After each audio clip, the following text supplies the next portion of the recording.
Selamat datang di mata kuliah pemrograman dasar. Outline pada pertemuan hari ini. Masalah, problem solving, logika, algoritma.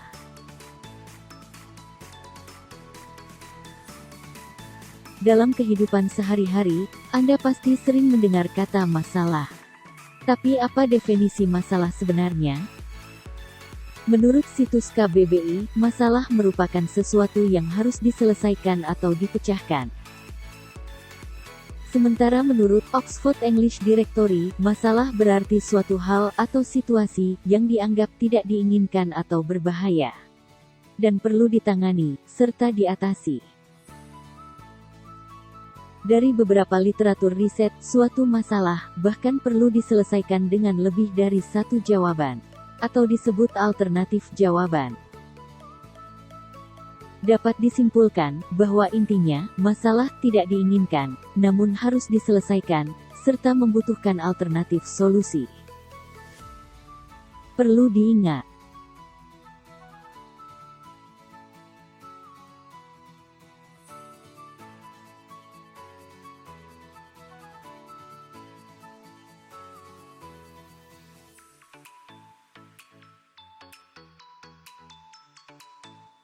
menurut Umar Hamalik, problem solving adalah suatu proses mental dan intelektual di dalam menemukan masalah, untuk memecahkannya berdasarkan data serta informasi akurat, sehingga mampu mendapatkan kesimpulan dengan cermat dan cepat. Untuk menyelesaikan suatu masalah, dapat menggunakan keenam tahapan berikut. Pertama, identifikasi dahulu serta definisikan masalah serta situasi yang ada. Selanjutnya, tentukan beberapa rancangan solusi yang kemungkinan akan menyelesaikan masalah tersebut. Dari setiap rancangan solusi, evaluasi efek positif dan negatif, atau keuntungan dan kerugian, yang mungkin terjadi. Urutkan solusi, berdasarkan efek positif dan negatif, selanjutnya tentukan solusi yang akan diambil. Laksanakan, atau eksekusi solusi tersebut. Evaluasi kembali, apakah hasil dari solusi tersebut sudah sesuai dengan tahap ketiga, atau belum. Mari kita lihat contoh problem solving pada dunia nyata. Anda seorang anak kos yang belum memiliki pekerjaan. Bapak kos tadi meminta uang kos bulan ini.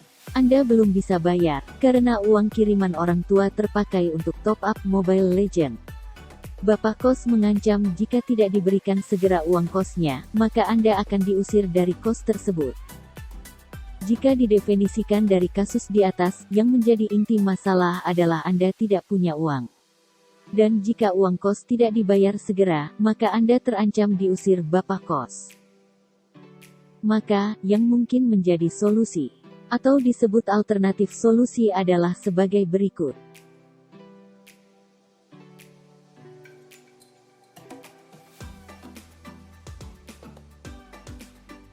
Evaluasi efek positif dari setiap alternatif solusi adalah sebagai berikut. Sementara efek negatifnya adalah sebagai berikut. Dari evaluasi solusi, berdasarkan efek positif dan negatif. Jika diurutkan, dari solusi terbaik ke terburuk, dengan angka terkecil sebagai solusi terbaik. Menurut saya sebagai berikut.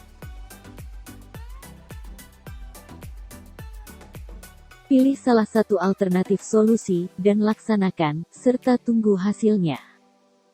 Hasil dari implementasi solusi adalah sebagai berikut. Selanjutnya evaluasi, apakah hasilnya sudah sesuai harapan? Jika sudah, maka masalah selesai. Jika belum, maka Anda bisa kembali ke langkah keempat, untuk memilih alternatif solusi yang lain.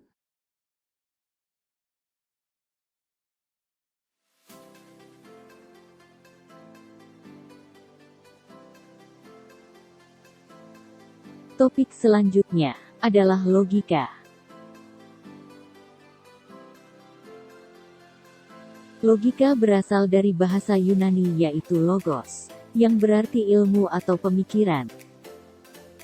Logika seringkali dihubungkan dengan kecerdasan, di mana seseorang yang mampu berlogika dengan baik sering dianggap pribadi yang cerdas. Selain itu, logika juga identik dengan masuk akal dan penalaran. Sementara penalaran adalah salah satu bentuk pemikiran. Pemikiran adalah pengetahuan tak langsung yang didasarkan pada pernyataan, mungkin benar dan mungkin tidak benar. Menurut situs KBBI, logika berarti, yang pertama, pengetahuan tentang kaidah berpikir. Yang kedua, jalan pikiran yang masuk akal. Sementara menurut Oxford English Dictionary, logika berarti penalaran yang dilakukan atau dinilai menurut prinsip-prinsip validitas yang ketat.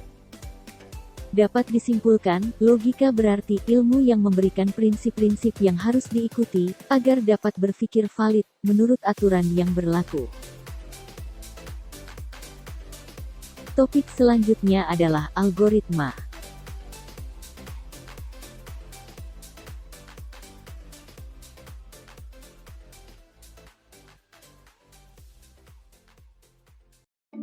You may have heard the term algorithm recently, whether it was online or maybe in some conversation about technology.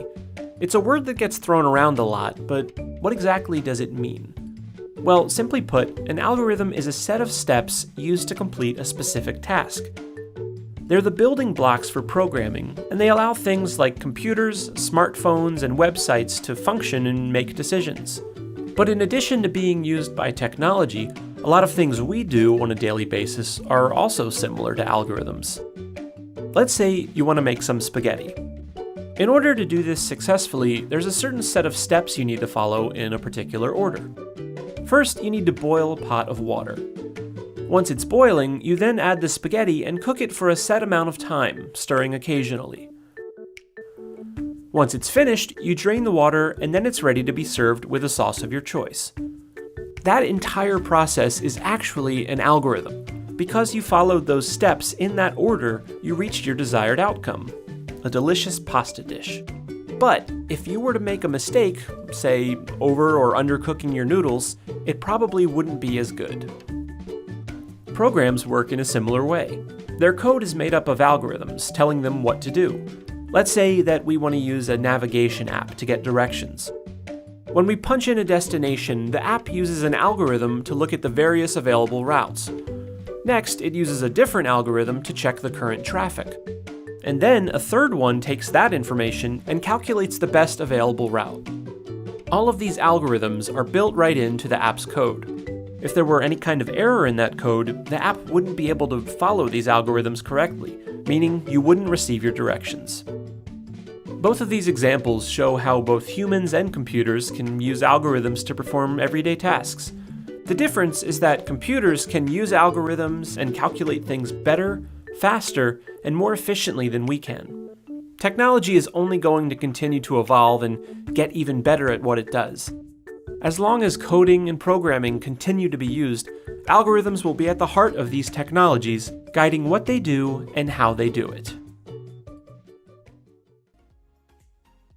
Kata algoritma diambil dari nama seorang penulis buku dan ilmuwan Muslim Persia yang bernama Abu Ja'far Muhammad Ibnu Musa Al-Khwarizmi.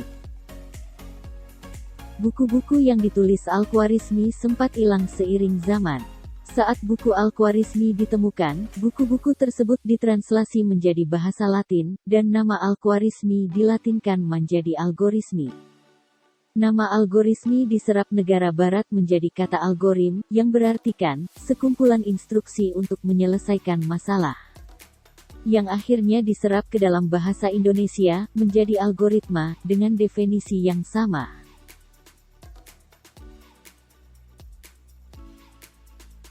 Menurut KBBI, algoritma merupakan urutan logis, pengambilan keputusan untuk pemecahan masalah. Menurut tim Gunadarma tahun 1988, algoritma merupakan suatu himpunan berhingga dari instruksi-instruksi yang secara jelas memperinci langkah-langkah proses pelaksanaan dalam pemecahan suatu masalah tertentu atau suatu kelas masalah tertentu, dengan dituntut pula bahwa himpunan instruksi tersebut dapat dilaksanakan secara mekanik. Maka dapat disimpulkan bahwa logika dan algoritma adalah ilmu yang mempelajari cara penyelesaian suatu masalah berdasarkan urutan langkah-langkah terbatas yang disusun secara sistematis dan menggunakan bahasa yang logis dengan tujuan tertentu.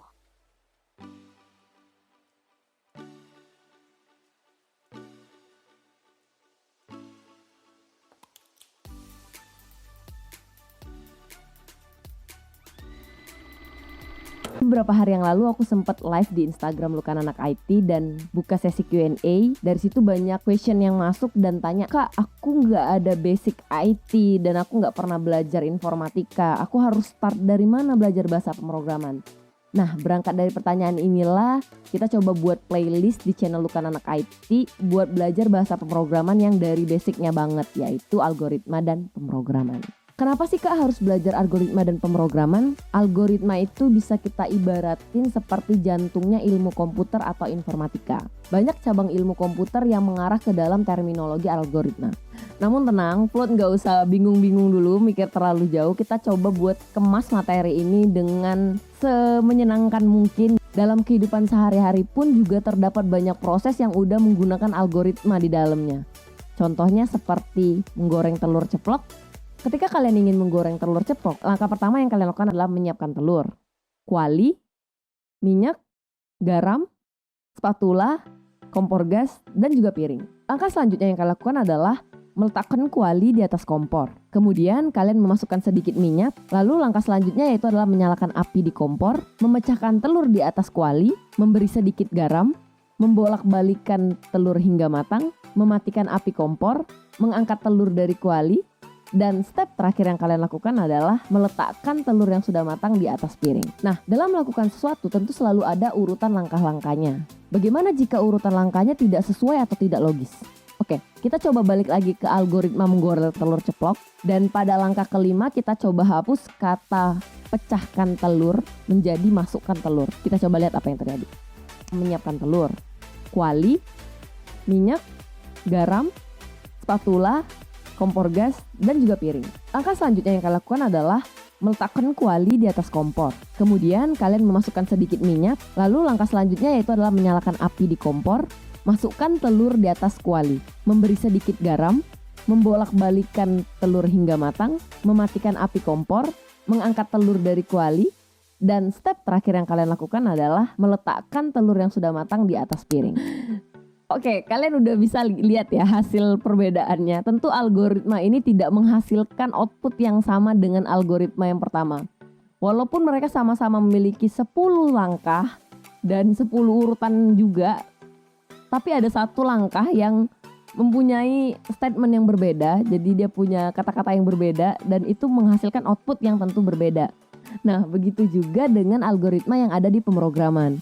Jika dia dibuat dengan alur yang sesuai dengan kebutuhan pembuatan aplikasi yang kita inginkan, maka dia akan menghasilkan output yang sesuai dengan keinginan kita. Namun jika terdapat urutan yang tidak sesuai atau langkah yang kurang tepat atau bahkan tidak tepat, maka dia akan menghasilkan output yang berbeda pula. Bahkan bisa menghasilkan debugging atau error pada program yang akan kalian buat, sehingga output atau aplikasi yang kalian buat tidak akan tercapai sesuai dengan keinginan kalian.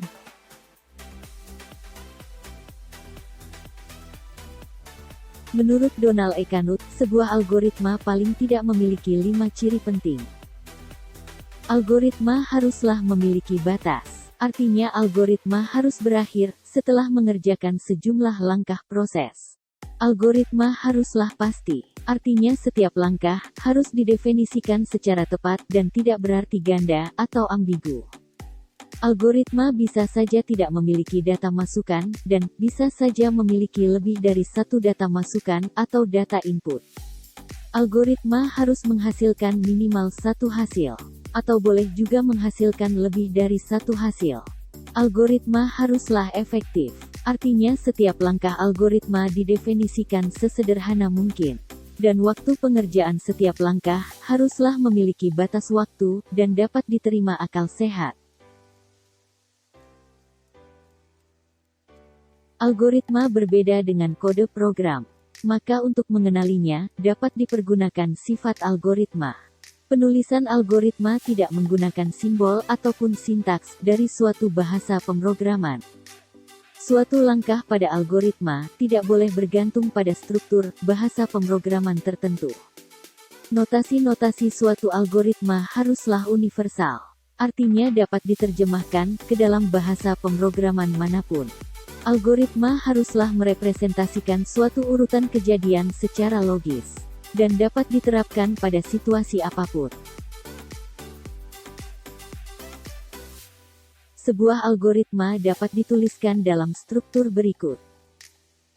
Runtunan atau sequence. Sebuah runtunan itu terdiri dari satu atau lebih instruksi.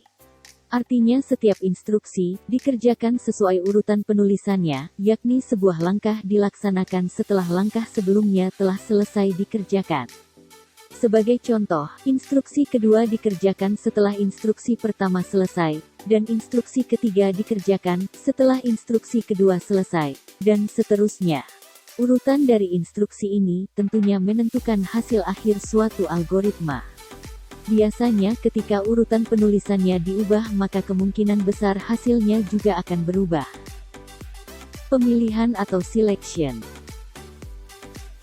Kadangkala terdapat suatu kejadian yang baru akan dikerjakan jika suatu kondisi tertentu telah terpenuhi. Pada pemilihan, instruksi yang dikerjakan dengan kondisi tertentu. Kondisi inilah yang menjadi sebuah persyaratan. Kondisi hanya dapat bernilai benar ataupun salah, yang kemudian akan dilanjutkan dengan sebuah instruksi. Pengulangan atau repetition. Salah satu kelebihan komputer, yaitu kemampuannya untuk mengerjakan suatu pekerjaan yang sama, berulang-ulang kali, tanpa mengenal kata lelah. Di sini kita tidak perlu menuliskan instruksi yang sama berulang-ulang kali, tetapi cukup melakukan pengulangan untuk instruksi yang sama. Pengulangan merupakan kegiatan mengerjakan sebuah atau sejumlah aksi yang sama, sejumlah jumlah yang ditentukan, atau sesuai dengan kondisi yang diinginkan. Sekian materi pada pertemuan ini. Silahkan bertanya apabila terdapat materi yang tidak Anda pahami. Sampai jumpa pada video selanjutnya.